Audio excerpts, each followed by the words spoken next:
Hello students, আজকে আমি তোমাদের কাছে ম্যাথের একটি গুরুত্বপূর্ণ শর্টকাট ট্রিক্স নিয়ে আবার চলে এসেছি। তোমরা কোশ্চেনটি একটু খেয়াল করো। এই টাইপের কোশ্চেন যদি তোমাদের এক্সামে দিয়ে থাকে তাহলে শর্ট সময় এবং শর্ট ট্রিক্সের মধ্যে কীভাবে করতে হয় আজকে একটু তোমরা জেনে নাও। এবং এই টাইপসের অঙ্ক কিন্তু অনেক ধরনের কম্পিটিটিভ এক্সামে অলরেডি আসে বা এসেছে। দেখো কোশ্চেনটি একটু খেয়াল করো। দেওয়া আছে কিন্তু রুটের বাইরে ৩, প্রত্যেকটা রুটের বাইরে ৩ ৩ করে দেওয়া আছে, তার মানে হচ্ছে রুট কিউব বলা হয় এটাকে। এবং ভিতরে দেওয়া আছে 64, 64 ডট ডট ডট ডট দিয়ে ইনফিনিটি পর্যন্ত দেওয়া আছে। তো এই টাইপসের যদি অঙ্ক থাকে তাহলে কিভাবে করব একটু আজকে শিখে নাও।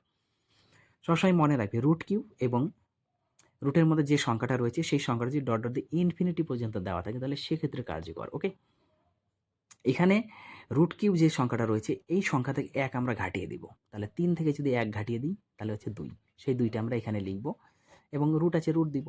তার মানে কিউব রুটকে আমরা স্কোয়ার রুটে আমরা নিয়ে আসতে চাইছি।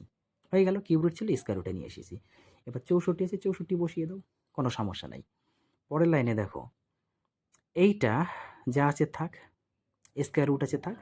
এবার ৮-এর স্কোয়ার করলে হচ্ছে আমাদের ৬৪। পরের লাইনে এই যে ৮-এর স্কোয়ার আর এই রুট মানে স্কোয়ার রুট মানে কি হয়, এর পাওয়ার হাফ হয় না, হাফ হয়ে যায়। তাহলে এই যে হাফ, এটা কেটে গেল ২ দিয়ে, তার মানে আমাদের থাকলো 8, তার মানে থাকলো 8, অর্থাৎ অপশন নাম্বার কিন্তু আমাদের 2 হচ্ছে কারেক্ট অ্যান্সার। তো এইভাবে অঙ্কগুলি কিন্তু তোমাদের শর্ট সময় এবং শর্ট ট্রিক্সের মধ্যে সলভ করতে হবে। তাহলে ট্রিক্সটি কেমন লাগলো অবশ্যই কমেন্ট বক্সে আমাকে একটু কমেন্ট করে জানাবে।